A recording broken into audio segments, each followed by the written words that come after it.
describe him to me.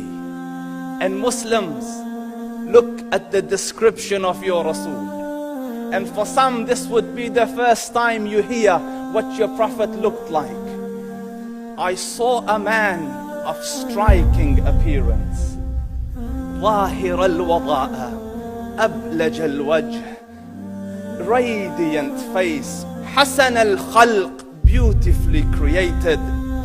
لم تعبه الثجلة, his belly wasn't protruding.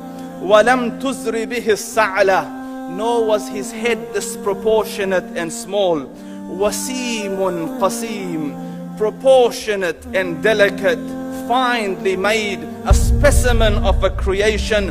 فِي عَيْنَيْهِ دَعَجْ, and his eyes there was a contrast. The dark was immensely dark, the white was excessively white. وَفِي أَشْفَارِهِ وَطْفٌ, and his eyelashes were long. وَفِي صَوْتِهِ صَهْلٌ, and in his voice was a natural echo. وَفِي عُنُقِهِ سَطْعٌ, and his neck was elegantly long. وَفِي لِحْيَتِهِ كَثَاثَةٌ, his beard was full and thick.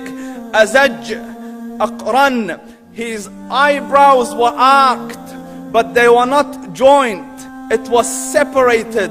In Samat فَعَلَيْهِ الْوَقَارِ, when he was silent, dignity covered him.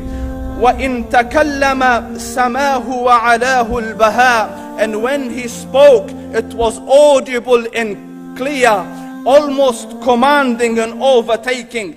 أَجْمَلَ النَّاسِ وَأَبْهَاهُمْ مِنْ بَعِيدٍ, from afar the most striking and outstanding in appearance. وَأَحْسَنُهُمْ وَأَجْمَلُهُمْ مِنْ قَرِيبٍ, and when he came near, the best of them and the most handsome of them in closeness. حُلْوُ الْمَنْطِقِ, such an exalted and sweet level of logic. Like when he used to speak, it was so coherently logical, it was smooth and easy to understand. فَصْلٌ لَا نَزْرٌ وَلَا هَذْرٌ, he was to the point, not excessive, nor too short. كَأَنَّ مَنْطِقَهُ خَرَزَاتُ نَظْمٍ يَتَحَدَّرْنَ, his logic, his utterances, his words were like jewels coming out of a necklace, calculated, polished, one after the other, it would flow magically. رَبْعَةٌ, he was medium in height. Your eye didn't have to strain to look up at him, nor was it tedious to look down at him. He was a comfortable sight to look at. لَهُ رُفَقَاء يَحُفُّونَ بِهِ, he had friends, the people that were with him, they were working around him to try to serve and protect him.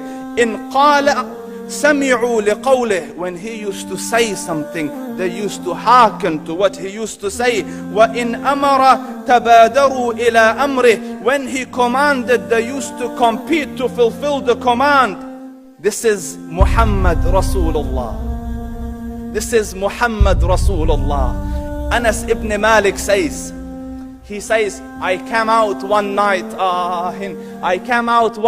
it was the full moon night.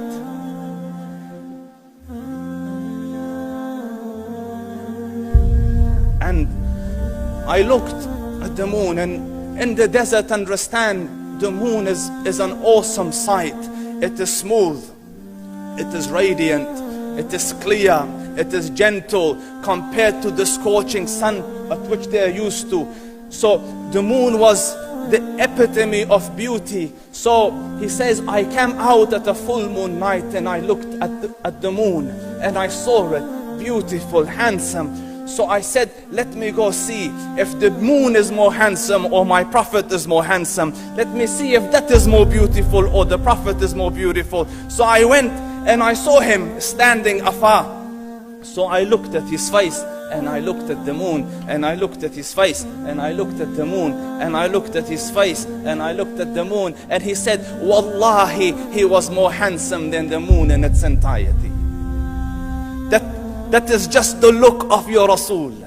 Aisha radiyallahu anha says, I was sewing with the needle. My needle dropped in the dark. I couldn't find it. I said, Ya Rasul, I can't find it. He moved his face close, and I swear, out of the radiance of his face, I found my needle. And the Prophet sallallahu alaihi wasallam was mind-bogglingly handsome, but his handsomeness was covered with waqar and jalal and hayba. The Sahaba say, when we used to sit at his feet, two feelings conflicting would come on the heart.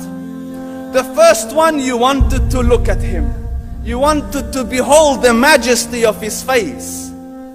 And when you wanted to look up, shyness used to overtake you, so you used to look down. Amr ibn al-As says, I sat with him many times, but if you ask me to describe his face, I can't describe it.